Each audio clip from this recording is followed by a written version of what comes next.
కాకాని గోవర్ధన్ రెడ్డి 3 రోజుల police custody ముగియటంతో ఇవాళ న్యాయమూర్తి ముందు హాజరయ్యారు.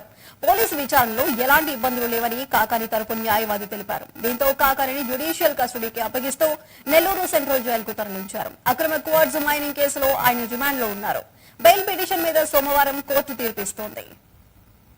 కాకాని గోవర్ధన్ రెడ్డి గారి మైనింగ్ కేసు సంబంధించి ఈరోజు సాయంత్రం 5 గంటలకి పోలీస్ కస్టడీ కంప్లీట్ అయినటువంటి నేపథ్యంలో పోలీసు వారు ఎస్సీ ఎస్టీ జడ్జి గారి యొక్క ఆదేశాల మేరకు ఈరోజు మెడికల్ టెస్టులు అయిన తర్వాత జడ్జి గారి ముందర ప్రవేశపెట్టడం జరిగింది.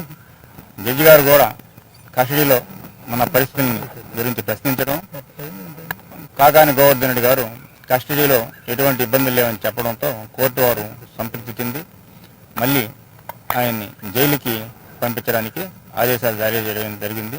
ఆ క్రమంలో కాకాని గోవర్ధన్ రెడ్డి గారిని జ్యుడిషియల్ కస్టడీకి ఇక్కడి నుంచి తరలించడం జరిగింది. రేపు బెయిల్ విచారణ ఉన్నది.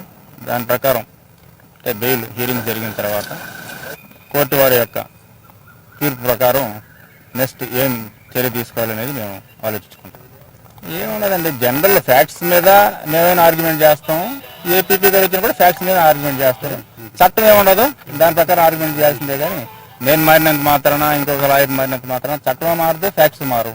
ఫ్యాక్ట్స్ ప్రకారం పోలీసు వాళ్ళ రికార్డు ప్రకారం మేము ఆర్గ్యుమెంట్ చేస్తాం. కాబట్టి ఏపీపీ గారు వచ్చినా ఒకటే, మేము మారినా ఒకటే. చట్టమే మారదు, ఫ్యాక్ట్స్ మారు.